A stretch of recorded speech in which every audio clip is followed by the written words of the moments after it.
Hey guys, what's going on? Lucky here. So I'm getting ready to put a little bit of heat into the shop truck with the new motor in it. Waiting on a bracket to hold the power steering reservoir. What else? I noticed it was cranking over a little bit slow yesterday, and that reminded me that I had a fully charged battery. It was cranking over slow. I had neglected to hook up the ground strap from the block to the frame. That's super important. Really should not have forgot that. What happens if you don't have adequate ground on the block to the chassis or frame, it'll look for another spot. In older cars, it will be the speedometer cable or the shift cable, and they will end up melting just from the load. On this car with all the electronics and stuff, it could have been searching for a ground through one of the ground wires on the back of the head, which then goes to the ECU, which would have just made a terrible mess up everything. Either way, solid ground on it. Another thing is it pays to do that extended inspection of what you just did. Even though you've done it 100 times, the weirdest stuff happens. So I use vacuum fills for the radiator. I put it on, I hooked up the hose, I opened it up. It should pull vacuum instantly. It wasn't doing anything. So then I just sat back and started thinking, it's a big leak. First thing I checked was the petcock on the bottom of the radiator. It is closed all the way. Then I checked the heater hoses because I have not hooked up the reservoir. So I have a couple of hoses that look unhooked right there, but they're not for the heater, they're for the supercharger.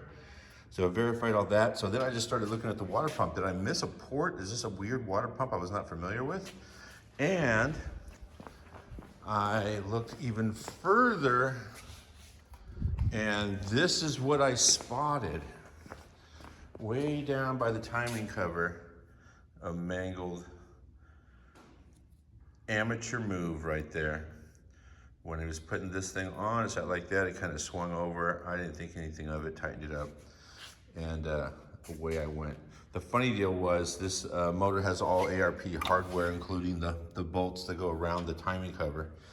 And when I was putting it together, it looked like the timing cover was coming into a little bit like the studs were just tapping the back of the water pump. Like, oh, you know what? That's not gonna fly. So I took the water pump back off and polished off the top of those bolts to make sure there was no interference. And when I did it the second time, that's when this thing swung out of the way and made a mess. Actually, the upside to that was I pulled the vacuum, there's no coolant in the system yet, so I did not make a mess. But if I would not have been using this, I would have filled this thing up with coolant and realized there was a leak when the giant mess was on the floor. So, here we go.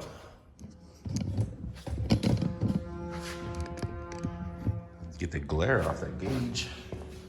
So, everything is closed, put air on it, open up this one. See the needle moving right away. Pulling the vacuum. You'll see all the hoses will start to collapse. They just collapse. That actually helps seat the hoses just in case they're not fit correctly or all the way. Doesn't look like it's pulling enough vacuum. Might have a leak somewhere.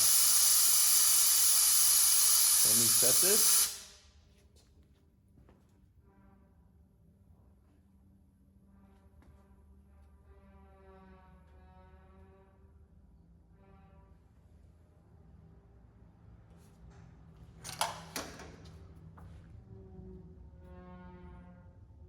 Shut it and let it just sit.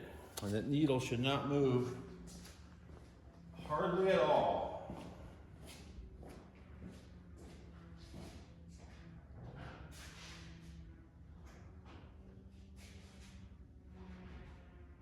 Gallons of the orange.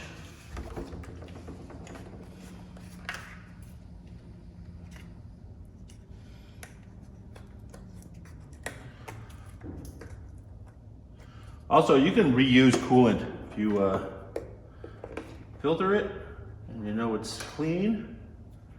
Didn't get contaminated sitting around the shop in 5-gallon buckets like mine does. You can reuse it. Doesn't go bad.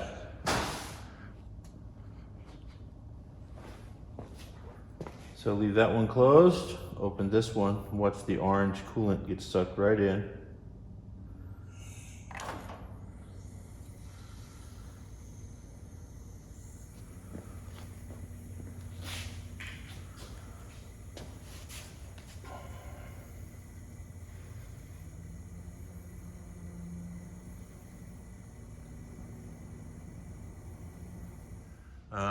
Give you a peek what's going on here. That is a Magnuson 2300 heartbeat supercharger on a Ace Racing Engines LS2, obviously. Trick flow heads. I forget all the specs on the motor. Hooker, inch and 7/8 exhaust. The heartbeat setup, or black heart. It is a frostbite radiator. It has a Bosch supercharger pump mounted on the back of the core support right there. The GM reservoir. There's tons of plumbing in this wheel well. That's all for the AC heater and supercharger. It has a Earl's transcooler up in the front. It has fans to run that.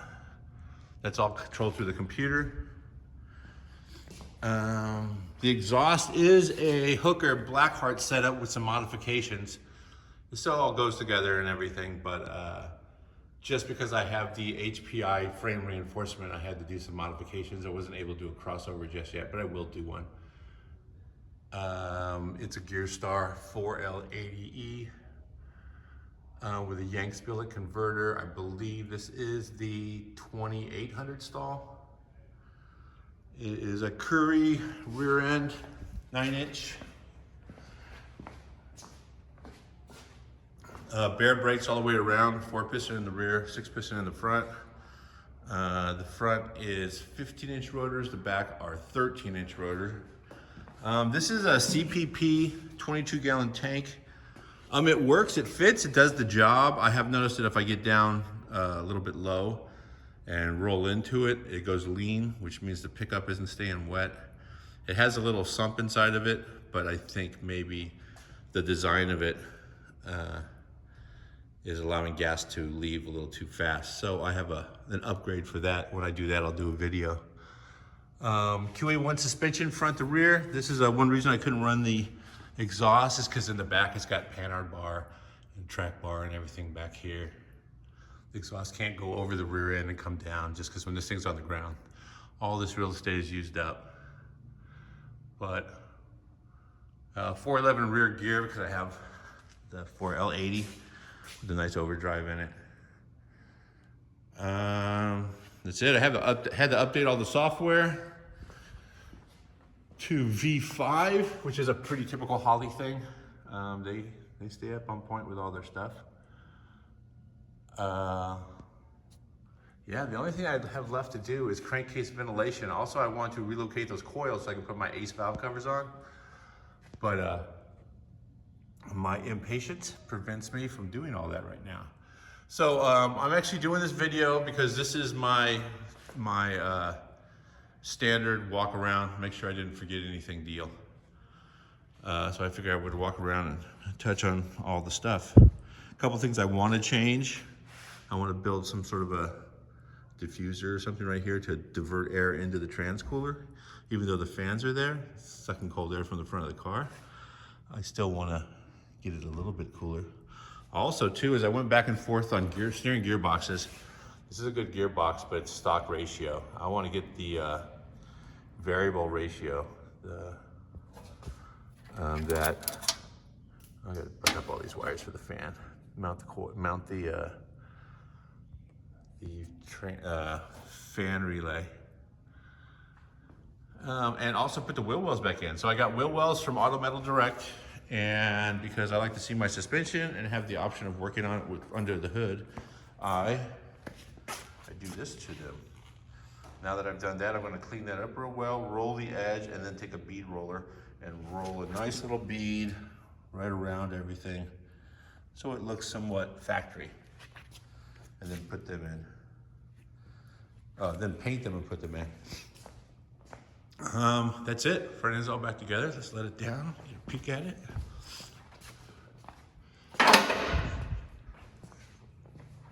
Shop's a wreck. I'm shooting Hot Rod Garage right now. We're actually working on a project over there. And so I have a call time pretty early. So I'm coming in here extra early and then stopping by here on my way home at night. I think I saved that piece of the fender. I'm gonna just take it back in. It'll be kind of funny.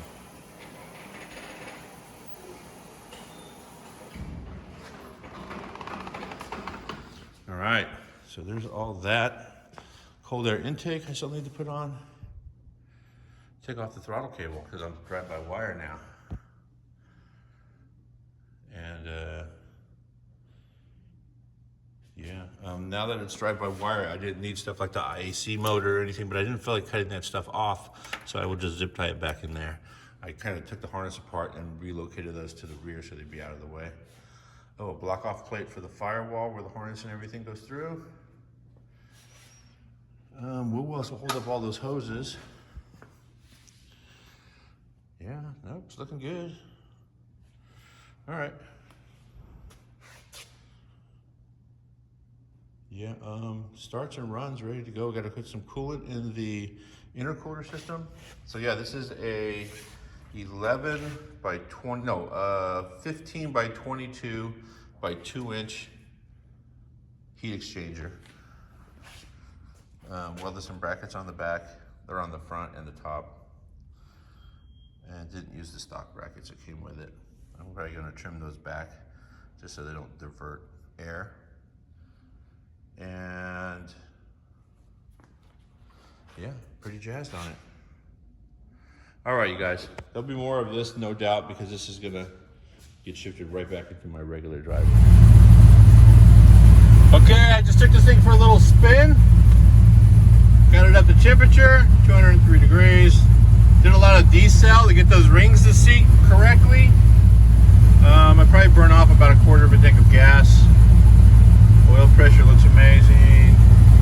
Temperature is 206. 14.1 volts. And it sounds pretty wicked.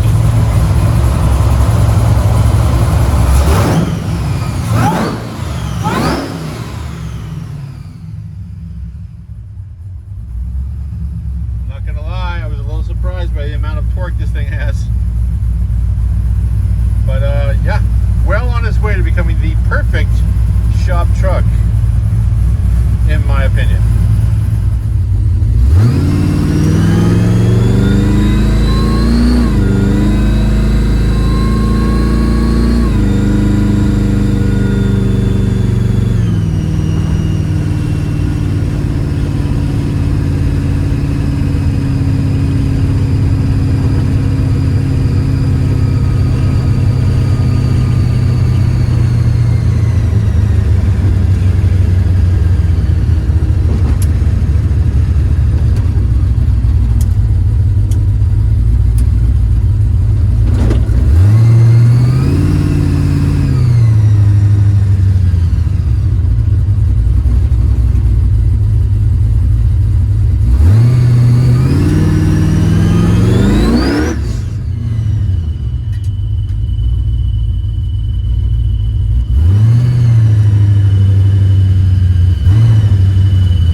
John, where are you going, dude?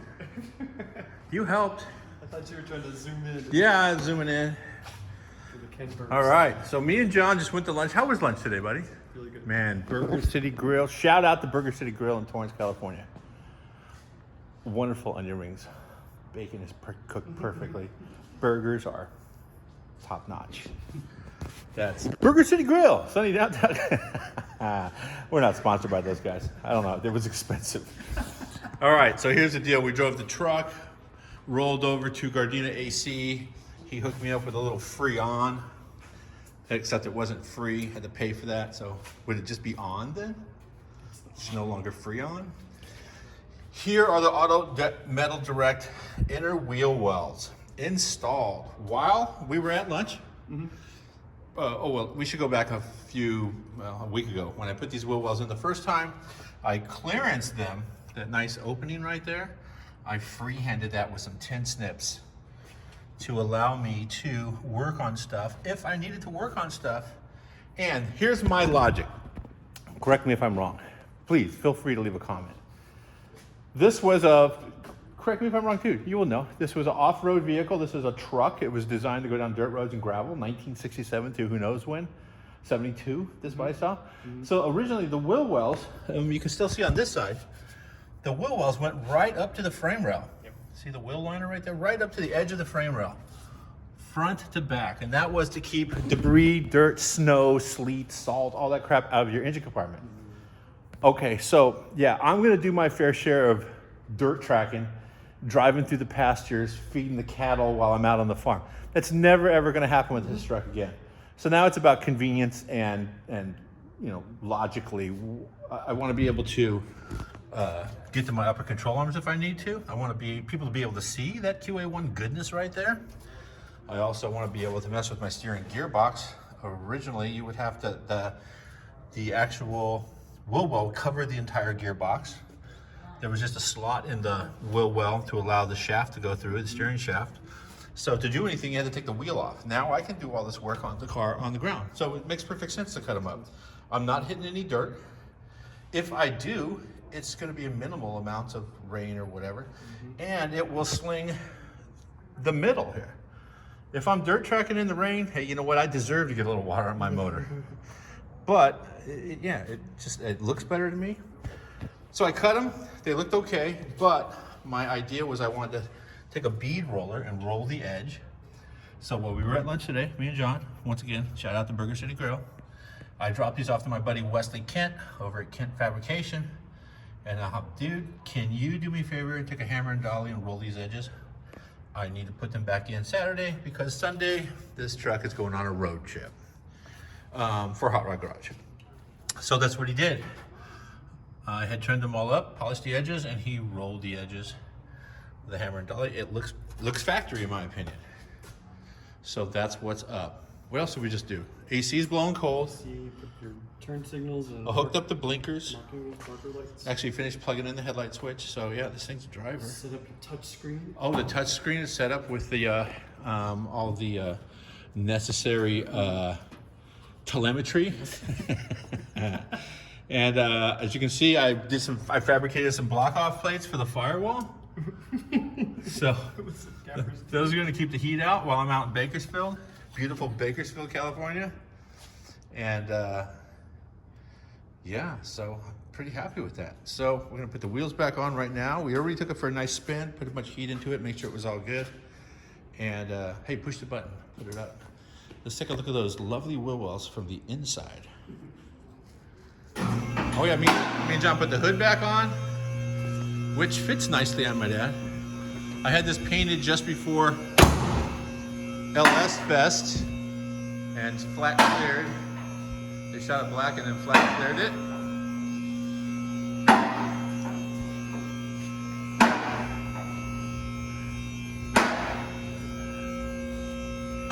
All right, that's good.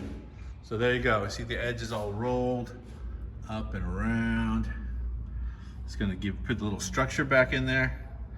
And I think at some point before I paint these, because this is still that E-coating, is that what they call it, E-coating? E-coat. Yeah, so it's not gonna hold up long. These things are pretty easy to put in and take out. So next time I pull them out, I will take a bead roller probably and put a nice little crease there, and a crease across there, and maybe one down like that, so that it will look a little more factory and give it a little more structure. But other than that, I think it's good. Let's get the wheels on it, and I don't know, blow the shop out with an air hose, because that's how I clean it.